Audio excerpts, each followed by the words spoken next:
I am Kristiina Poska and I'm the chief conductor of Flanders Symphony Orchestra. I am Frederik Styns and I am the intendant of Flanders Symphony Orchestra. Ladies first. Ladies first. I like the blue one. Tell us the ultimate artistic dream you would like to realize with Symfonieorkest Vlaanderen, being able to go into the depth of the music, to discover really the message and bring the best out of it. So this is actually the dream in every project and also in long term, doing it more and more and more. That's really why I actually love to be with this orchestra here, is that I feel that with them it's more possible with any other orchestra I've met before. There is some kind of wish in me to really go to Germany, but this is something we are working on.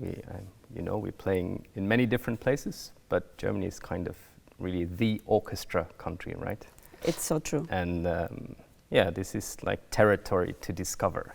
But it's funny that you say it, because it was before. I'm coming from Estonia. I had a dream before to go to study and to work in Germany. So I lived 15 years in Germany, and now it would be like going back home. Yeah. We'll do it. We'll do it. You happy? I'm happy. I'm happy.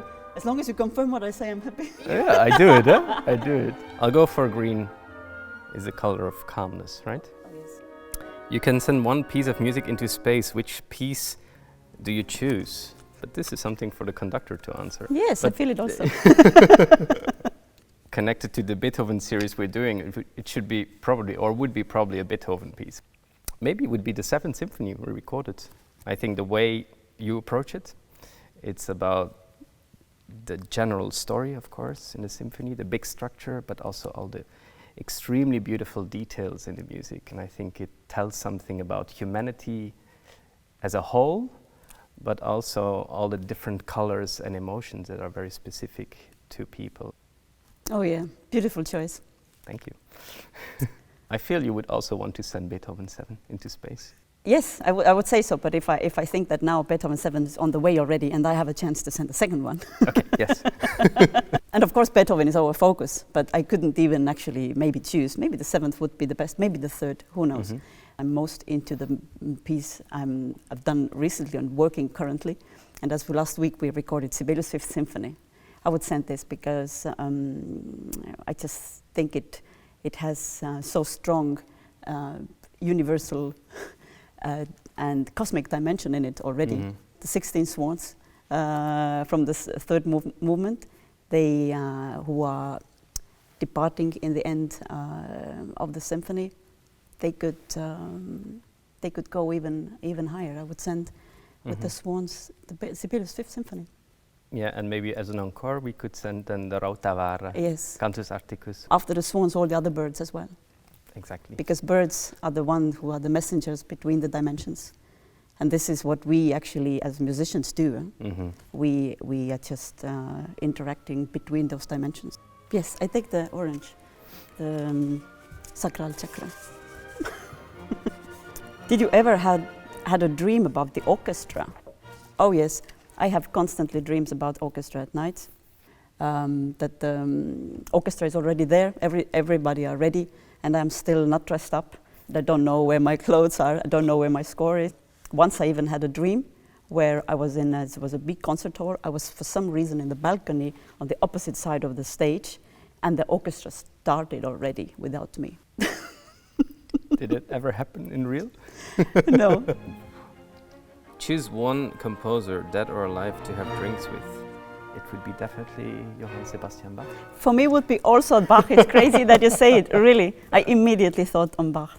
I think he sets such an example. And I think the emotional depth in his music, it's like beyond everything I think history experienced so far. Also many composers after him were kind of puzzled or just inspired or very intrigued by what he wrote. And of course the same counts for Beethoven, who was also revolutionary in his time and still is in a way. But I think Bach is still something else. We sent already Sibelius and Beethoven to the universe, but if I could take one piece to the desert island, it would be Bach B minor Mass, definitely. But I was actually just thinking now, just imagining the discussion with Bach. Probably he would not say much, would not want to talk. Yeah, to at least feel who he was, who he is. Yeah, to feel if he really was a human. Yeah. I also would be very interesting to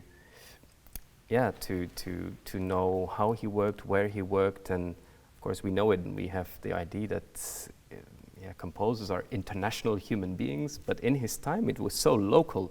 Of course. If you travel from one little place to the other where he lived, if you go on the train now, it's 5 minutes. Next 5 minutes, the next stop, it's the other place he worked, and probably the only place he went to, which was further, was Lübeck, right? Mm-hmm, exactly. And so in this little context, how it was possible to create such a repertoire. And so the inspiration came probably from there. He didn't need to travel and whatever in order to create his own extremely specific world. But maybe that's also a good hint for us today, because especially the whole music industry and so on, everything goes so much more global. But actually you can maybe do something really good if you stick to a place and go really deeper and concentrate, because everything you need, you have with you.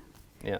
Quantity is not important. The quantity of traveling, amount of concerts, reaching audiences all over the world, but it's really the quality which is probably created through focus and really kind of maybe even close your eyes a bit at some point for the rest of the world, but really try to focus but not on purpose, but it's just exactly. it's just a consequence of focus, right? Yeah. Especially this Corona times is so different for the lifestyle I had before. I was constantly in different places, and I have to say this working like 95% only with Flanders Symphony Orchestra, mostly on Beethoven, but also other things, has been for me like artistically and musically and even humanly also most satisfactory. What is the word? How to say? And I feel extremely fulfilled from this. But still we have to travel, because we have to show the world what you are doing with the orchestra.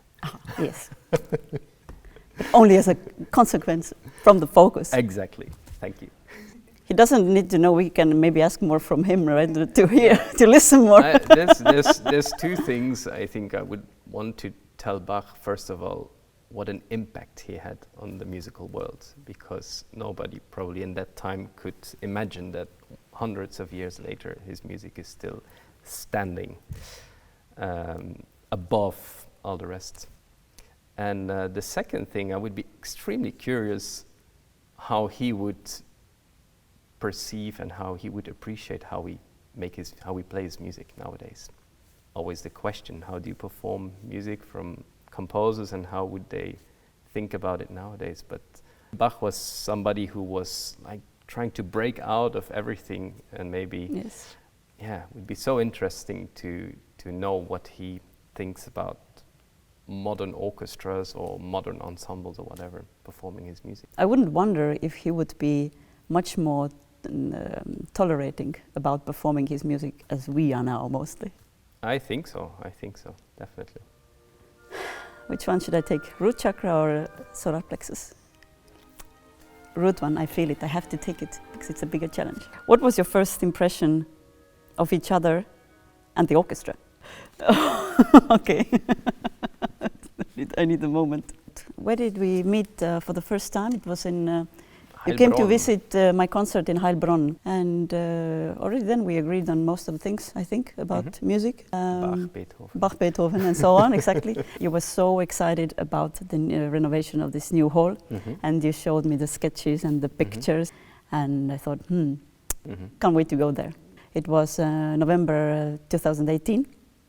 I remember that I really had like no expectations. It was quite stressful time and so on. I just wanted to make a good concert, and that's it. I started a rehearsal and I was like, wow, this is my orchestra.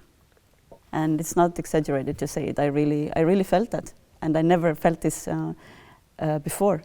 And I was not even searching for a chief conductor position, actually quite the opposite, to be really honest. And then suddenly I recognized the orchestra immediately. I remember maybe in the evening I even maybe texted you. I told you that I can't wait for the rehearsal tomorrow morning. Mm-hmm. That was also something kind of very new to me. Mm-hmm. I felt, okay, this is the environment, this is the atmosphere, this is the mentality. I feel good in working, like feel 100% good. That was my first impression. It was a very strong one and completely new one. There was one colleague of mine here in Flanders who runs another orchestra. And he told me, Frederik, if you choose a new chief conductor with the orchestra, of course it's important, the connection between that person and the orchestra, but it's extremely important that you find a partner yourself, like a person you can work with and you can develop ideas, because very often, we see it sometimes when guest conductors are coming, sometimes it works less. But with you, I felt there was a partner to work with and to develop ideas and to create things and to be very open-minded about everything, to rethink what we are doing and to set new courses and new directions with the orchestra. So I was very happy. And then, of course, when you came to the orchestra, it was clear that it worked like extremely well. I think in this orchestra also there is this transparency and this search for detail, which is in every musician, and I think it's exactly what you are aiming for, to really, what you said before, go in depth and like every note basically which is written or every passage to understand the meaning, and this is a group of people here who are willing to take this adventure and to go all the way. Exactly, and maybe I can even add to this because one is just the mentality and the environment and atmosphere and so on, where I felt so good, but it was also definitely the sound of the orchestra, which really spoke to me immediately. And the first program we did was the Schubert Great C Major Symphony, but I also very, very soon had the feeling, with this orchestra I could do really well Beethoven. And coincidentally, Beethoven has been also like one of the main focuses for the orchestra during many, many years already. And it has been also my favorite composer from the beginning, with whom I'm resonating very, very strongly with. And this was just that we now record the Beethoven cycle is just a very, very natural consequence from this, where we kind of decided not to say, no, we're not doing this. We just, we're letting this flow, and this is how it's happening, right? But it is definitely the sound of the orchestra, which is really so flexible in the details and can really develop this very speaking language, which I'm personally searching and wanting to develop. It's very easy and natural to do with them. Also, the sound is really slim and flexible, and yet at the same time so powerful and has the spine. This mix is perfect for me, and it's really also, its own sound, original own sound. In these days where all the orchestras sound more and more similar and similar, you don't see it anymore so often. And this is what I appreciate maybe even the most here, and I really felt that, okay, this is a good and right place to be, and I appreciate this and try to also support this. Da-da-da-da. The last one. But I have really no idea. I really have to think about this one. If Flanders Symphony Orchestra were to be an animal, which animal would it be? You know it?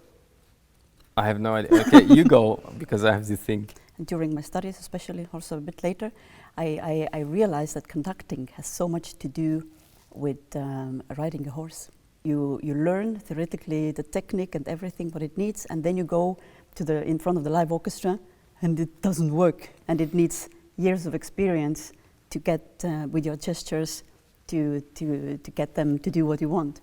My experience with riding a horse is exactly the same. You learn before what you have to do, and then first time I remember I was sitting on the horse, I do those things, and the animal is just standing, not doing anything.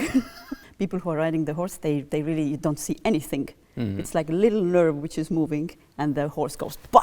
Yeah? So I love this idea actually that the orchestra could be a horse, because I mean, horse is such an amazingly beautiful animal first, and it's also very clever, intelligent, beautiful, also flexible, and yet so powerful also. If a horse actually knows how beautiful it is, it's not so clear. And if the horse really knows how beautiful eyes this animal has. Sometimes I think about our orchestra. Do they realize how good they are? Or how beautiful they are? But maybe I'm connecting with this animal, especially myself, actually, because I'm born in a horse year. Okay. Meanwhile, I was thinking what my animal would be. I really love birds.